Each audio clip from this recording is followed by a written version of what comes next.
And then the tournament finals, that should be the main event. I'm not convinced that it is. But listen, if you really want to make this championship feel important, and so far they haven't done the greatest job just simply by introducing the title, you have the World Heavyweight Championship tournament finals close out the show. Because it also is, I honestly don't think this is predictable. And I'm not just saying that, Rollins filmed a movie and he might not be around. No, not even that. I think there's a chance you can have AJ win and then go to Raw, bring the OC with him, and then trade either Rollins or Cody to SmackDown in return. Triple H even made a point to say during the draft, trades can happen. And that hasn't happened yet. I don't think it really should unless it's really necessary.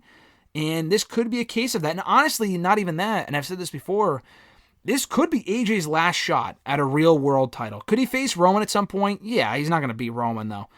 This honestly could be his last real run as a main eventer in the top title picture. If Rollins loses, he can always go back for the belt next month, or at SummerSlam, or at WrestleMania. He'll be fine. AJ does not have a lot of time left, and I feel like this could be it. He can still go. I feel like they'll go in there and have a great match.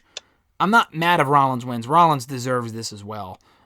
My pick is Rollins. I'm just making a case for AJ walking out as champion. I'm maintaining Rollins will become the inaugural champion, though. Well, what say you? I think it's Rollins. I mean, like you said, could it be AJ? Yeah.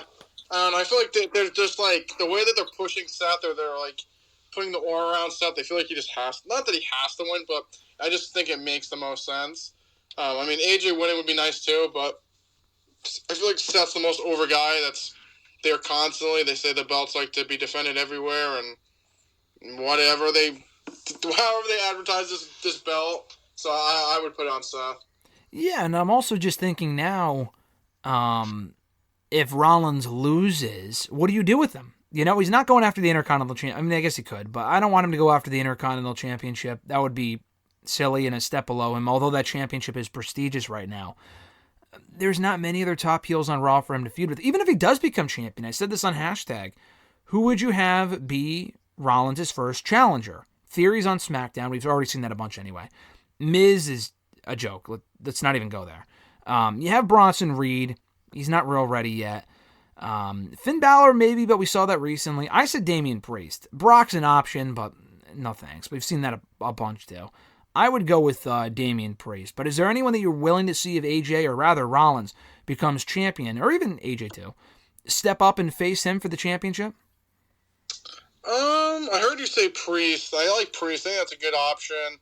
I'd hold off on Walter, probably Bronson Reed a little bit longer. I just feel like they need a little bit more time to develop, but I think that Priest would be like the first perfect person. Yeah, and he won't win, but he can go in there and have a great match and, benefit from being in there with a main eventer for a world title. I feel like that would be, it's not SummerSlam. I think it would make sense, and I'd be totally fine with that. So